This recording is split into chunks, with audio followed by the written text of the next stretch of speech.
සුබ දවසක් සියලුම දෙනාට. අද මම ඔයාලත් එක්ක බෙදා ගන්න යන්නේ වෙනස් මාතෘකාවක්.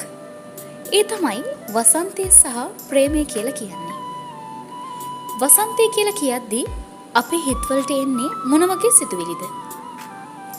ලස්සන මල් පිරිච්ච ගස්, ලස්සන සමනල්ලු, ඒ වගේම ලස්සන වර්ණවත් වුණු පරිසරයක් තමයි වසන්තය කියද්දී අපේ හිතට එන්නේ. ඒත් ඔයා දන්නවද? ප්‍රේමයෙන් වසන්තය උපදිනවා. වසන්තයෙන් ප්‍රේමය උපදිනවා. මේ ප්‍රේමයත් වසන්තයත් අතර තියෙන්නේ හරි පුදුමාකාර බැඳීමක්.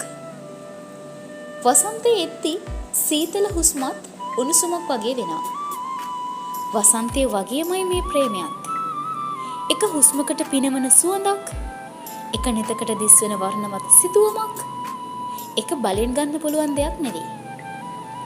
අලුත් වසන්තයක පොඩි මලක් වගේ අරුණෝදයකදී හෙමින් හරියටම විකසිත වෙනවා. ඉතින් මේ වසන්තය සහ ප්‍රේමය අතර තියෙන බැඳීම හරි ලස්සන එකක්. චිලි දේශයේ ෆැබ්ලු නෙරූදා කියන පුද්ගලයා හරි ලස්සනට මේ වසන්තය සහ ප්‍රේමය අතර සිදුවෙන බැඳීම ගැන හරි ලස්සනට නිසඳස්සකින් අපිට මෙහෙම කියනවා.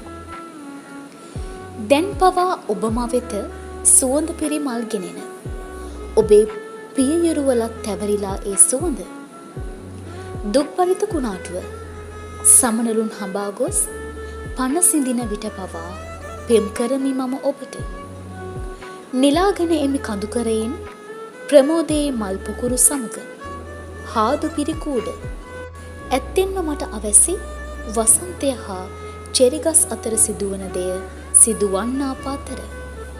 මේ නිසඳස පුරාවටම ෆැබ්ලු නෙරූදා මේ නොකියා කියන්නේ ආදරණීය ප්‍රේමවන්තයෙකුගේ සහ ප්‍රේමවන්තියෙකුගේ අතර තියෙන ආදරණීය බැඳීම ගැන.